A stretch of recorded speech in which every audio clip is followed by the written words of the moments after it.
Okay mga bossing, ayan. So magandang araw na naman po sa atin lahat mga boss. At ito na naman po tayo sa ating panibagong video. So welcome back na naman mga bossing dito sa ating channel.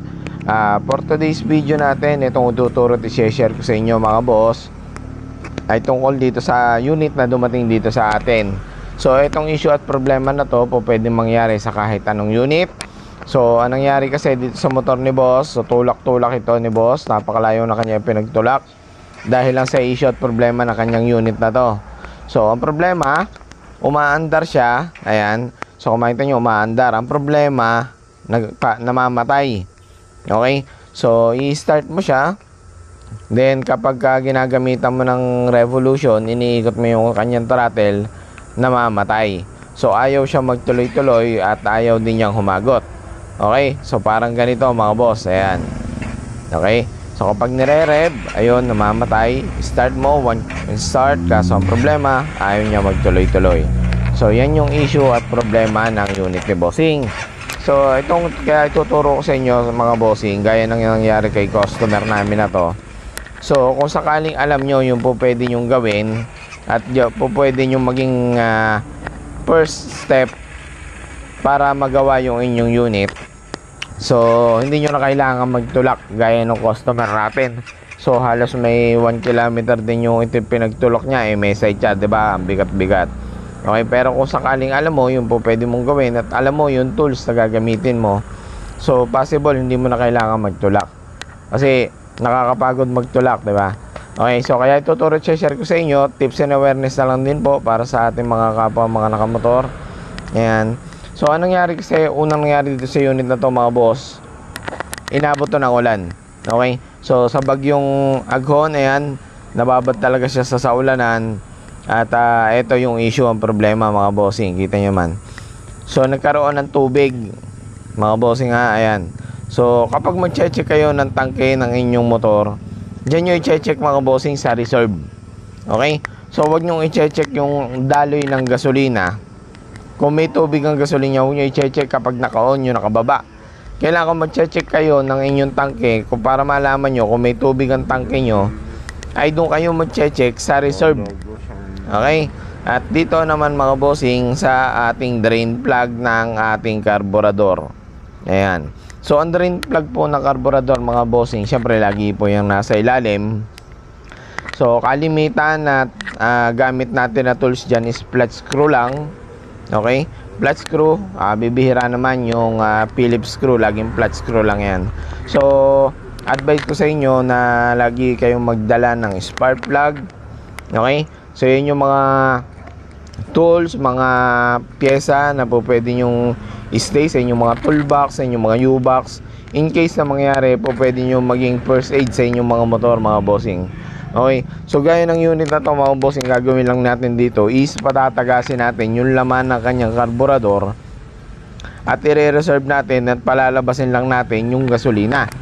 Okay, so in case of emergency lang to po pwede nyo tong gawin para lang halimbawa makarating kayo doon sa inyong pupuntahan or makarating kayo sa mga motor shop para may paayos or mapatanggal yung tubig ng inyong tangke. So anong nangyayari kasi mga bossing, yung tubig ay nasa ilalim ng gasolina. So kung mapapansin nyo, umaandar lang siya pero ang problema, namamatay. Kasi ang nahihigop na kasi noon ay tubig. Ngayon mga bossing, yung sa tangke naman, kaya sabi ko sa inyo, sa reserve kayo mag-check. Kasi nga 'di ba, yung tubig ay nakailalim sa ating gasolina. So kapag ka naka-reserve, ang unang lalabas is yung tubig natin. Kung meron tubig, yung inyong tangke. Ngayon, kaya i-check natin yung tangke at i-check din natin yung ating karburador. Patatagasin natin yan. Parang ganito, gaya ng ginagawa ko mga boss.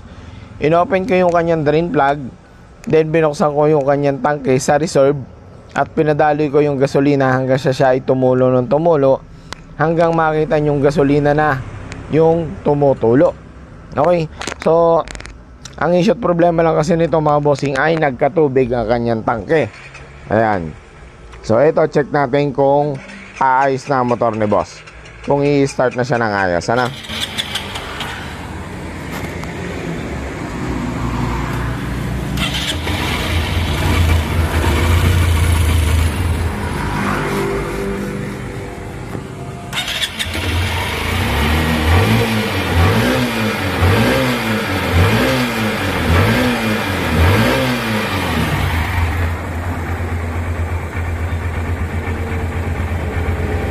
Ayan mga boss, kita nyo naman, umayos at tumigil na yung unit ni boss.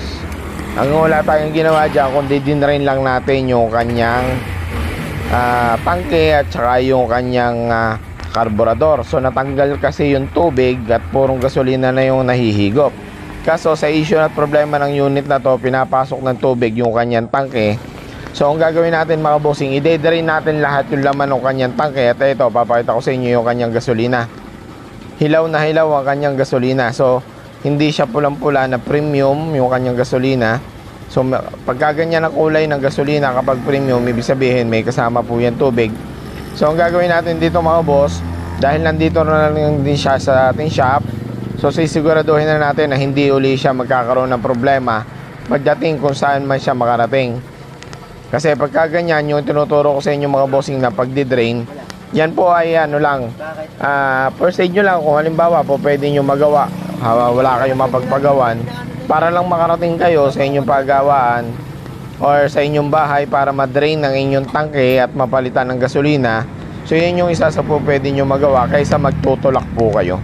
Okay, so kahit sa karburador pwede nyo linisan. So much better malinisan yung karburador para matanggal yung mga excess na tubig doon sa loob ng inyong karburador at para maging tumino na yung andar ng inyong unit. Okay, so ayun lang mga bossing, maraming salamat sa inyong panonood. So sana ay meron naman po kayong napulot at meron naman po kayong natutunan dito sa ating video na maaaring magamit nyo sa inyong pagdi-DIY at sa inyong pagtatrabaho o kapwa natin mga mekaniko. So mga kapwa mekaniko naman natin, alam na yan.